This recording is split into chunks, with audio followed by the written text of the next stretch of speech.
Welcome to Watch Cozy. Before we start this episode, please subscribe to our channel. We work really hard to find documents and put together this podcast for you. Okay, so today we're doing a deep dive into some, well, pretty fascinating, but also, let's be honest, challenging territory.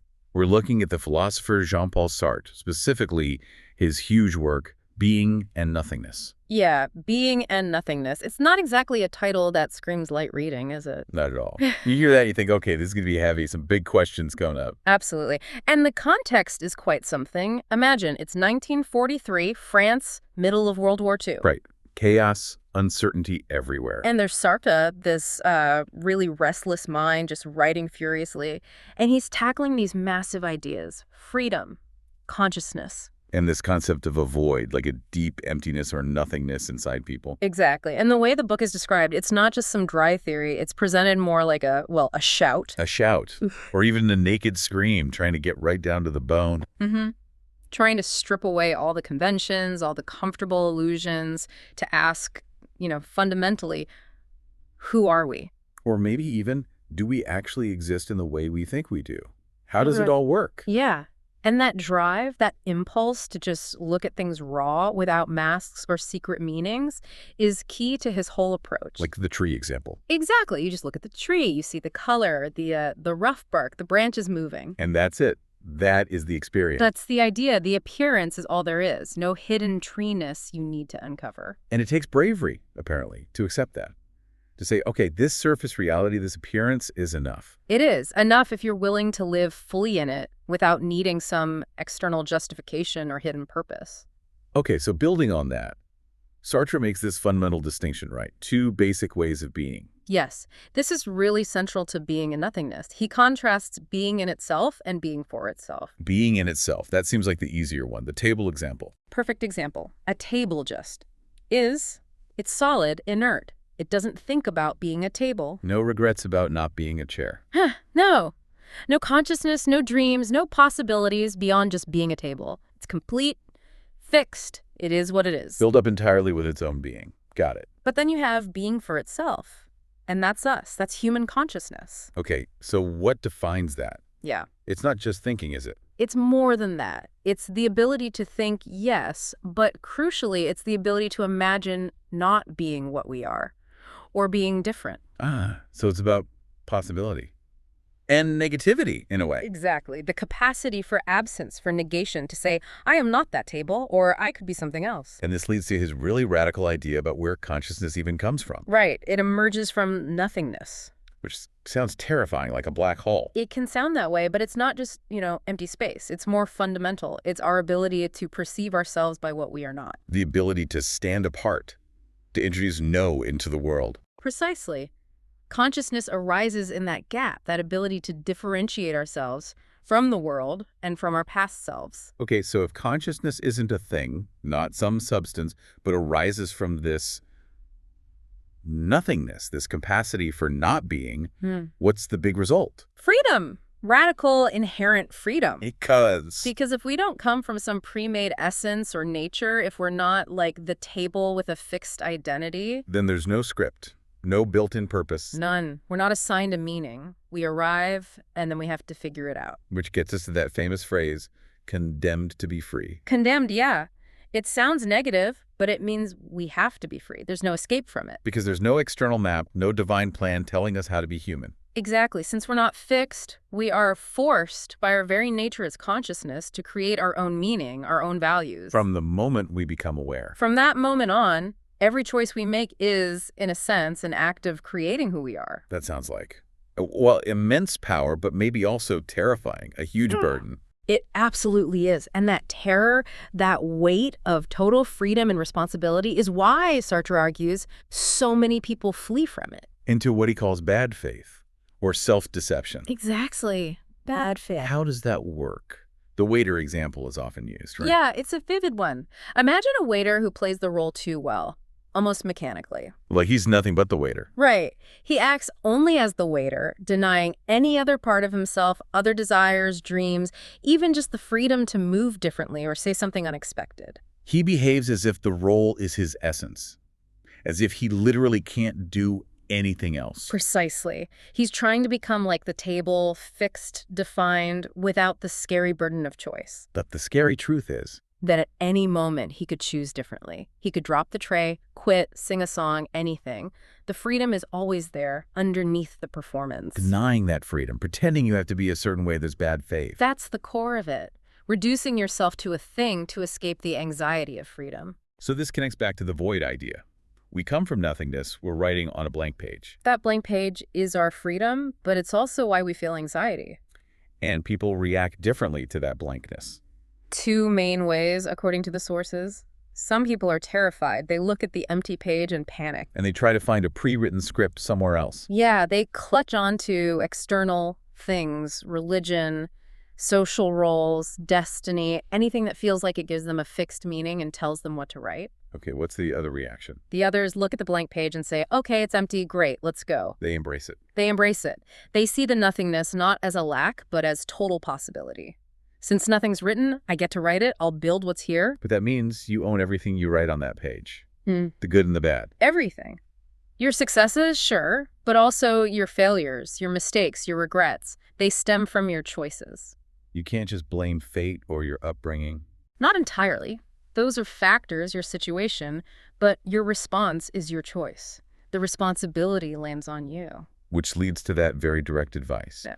If you want to know who you are, Look at what you do. Not what you say you'll do, not your good intentions, but your actual actions. your actions are the ink on the page. In a world without pre-written essence, your actions create your essence as you go. Now, Sartre also had this interesting view of time, didn't he? Not just past, present, future, click, click, click. No, much more fluid than that. They're all interwoven in your consciousness. So the past isn't just gone. Not at all. Who you were years ago is still part of your awareness now. And you're constantly reinterpreting that past based on who you are today and what you're aiming for in the future. Like the old heartbreak example, it's not just a memory, it can still affect you now. Right. Or a future goal, something you want to achieve, can change how you feel and act right now. It's all connected. Your past informs your present project towards the future, and that future project reshapes how you see the past. It's a dynamic flow. You're always in the process of becoming. But we don't become in a vacuum. There are other people. The other. Yes, the other. Hugely important and often problematic in Sartre's view. Problematic how? Their gaze, their judgment, how they see you and label you, it can be incredibly powerful. How does that work? When someone else looks at you, you suddenly become aware of yourself as an object in their world, seen from the outside.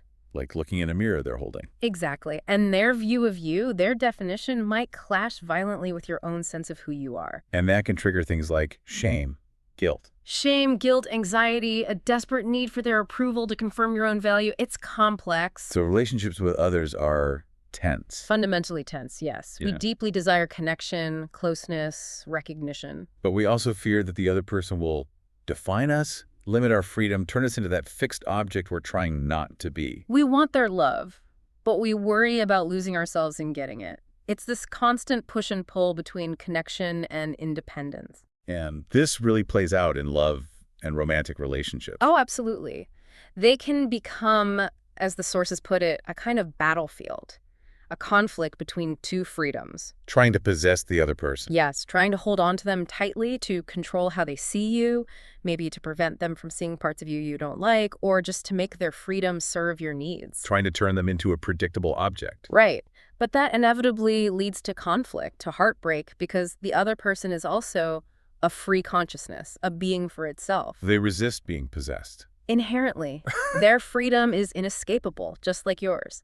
Trying to own them, to make them a puppet, denies their fundamental nature. It's a clash of freedoms that, yeah, can drive you mad if you don't recognize it. There was also that interesting point about the wanting of love sometimes being brighter than the love itself. Yes, because the wanting, the desire, exists in that space of possibility and projection. Before they become real. In a sense, once the person reciprocates, they might shift in your perception from being this ideal projection to being a real, separate, sometimes inconveniently free individual.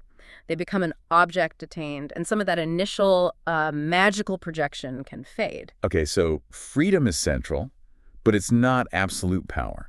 We can't just do anything. No, absolutely not. That's crucial. Freedom is real, but it operates within a situation. Our circumstances, Yeah. our bodies. Exactly. Our environment, our upbringing, our physical limits. You can't just decide to fly. These are the givens. The things we find ourselves with. Right. But the existential point, the crucial part, is that even with those limitations, you always have a choice in how you respond to them. So you can't change the limitation itself, maybe, but you choose your attitude towards it. You choose what meaning you give it. You can grieve it, fight it, adapt to it, ignore it, find creative ways around it. The limitation is the canvas, but you hold the brush. And this brings us to existential anxiety. It's not just random worry. No, it comes from a very specific place. Feeling that immense potential inside you, that potential in your being for freedom and possibility. But being stuck in a finite body, in a world that doesn't guarantee anything. Exactly. You have this infinite yearning for meaning and self-creation, but you're faced with limits and uncertainty. The world doesn't give you a path. You must carve that path yourself. And that gap between potential and the messy reality is where the anxiety lives. That's the idea, the weight of having to create meaning yourself without guarantees. So why bother grappling with all this heavy stuff? What's the point of understanding freedom, nothingness, bad faith? The point is liberation. To dismantle the illusions, the stories we tell ourselves that keep us trapped. Illusions Like saying, oh, I'm just shy, I can't talk to people, or I always fail at relationships, or that's just the way I am. those sound like fixed identities, like being the table. Exactly. Sartre would say that's bad faith.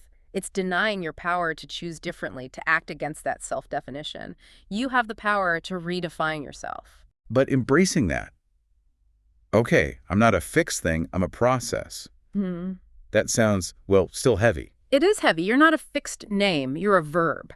A constant process of building and moving. Terrifying because you're always responsible. Always creating yourself with every breath. Yes, but also exciting, liberating, because it means change is always possible. You are never finally trapped by who you were yesterday. Which loops us back to that absolute core idea. Existence precedes essence. The cornerstone. You exist first. You're thrown into the world as consciousness, as possibility. And Then, through your choices, your actions, your projects, you create your own meaning, your own values. You define what it means to be you. You create your essence. So there really is no pre-written map. None. You write your own map, your own fate, line by line, choice by choice. And you can live life basically two ways then. You can live thinking you're just a product of your circumstances, your past, your genes, what people say about you. That's bad faith. Self-deception. Or you can confront and embrace your radical freedom. Accept that you are the author. And doing that gives you the power to change. The power to change your path. Because ultimately, as the sources say, nothing is in front of you but yourself. Just your own freedom, your own consciousness facing the world. Which leaves that huge question hanging. How do we live with all this freedom? Right. When there's no external script, no safety net of preordained meaning, what's left is just your raw and unfiltered consciousness. And every single moment becomes an invitation to choose, for act, to create meaning where there was none before. So, practically speaking, when you catch yourself thinking, I can't, or I have to. Pause. Ask yourself, is that really true? Or is that a story I'm telling myself, a role I'm playing to avoid the weight of my freedom? Am I acting in bad faith right now? It's a tough question to ask, but a crucial one if you want to move towards authenticity. And authenticity is taking responsibility for your choices, acknowledging your limitations without using them as excuses, and knowing that you are the ultimate source of meaning for your life.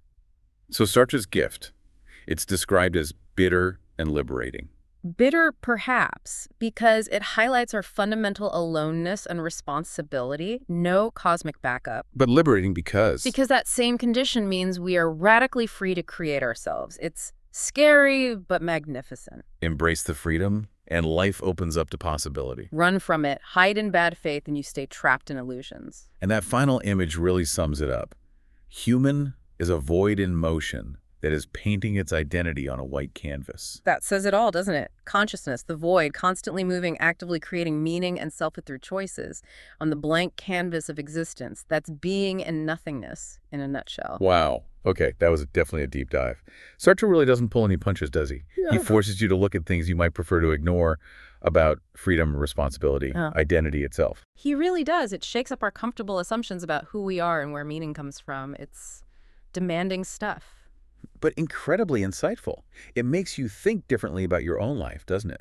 Those moments you feel stuck versus moments you recognize, maybe fleetingly, your own power to choose your response. Yeah, shifting from feeling like a result of circumstances to recognizing yourself as the active creator, even within limits. So maybe something to leave everyone with. If your identity isn't fixed, if it's this canvas you're constantly painting with your actions, what's one small, authentic choice you could make today? One brushstroke that feels genuinely yours, adding to your own unique picture. That's a great question. Or maybe the next time you feel boxed in by expectations or what seems like an unavoidable limitation, Yeah. how could remembering this fundamental freedom that void in motion change how you perceive the choices you actually do have in that moment? Powerful things to think about. Well, thank you for joining us on this exploration into Sartre's challenging but ultimately, I think, quite liberating ideas. It's always fascinating territory to explore. We hope this gave you plenty to chew on. If you've got sources or big ideas you'd like us to tackle, do let us know. Until next time, keep exploring.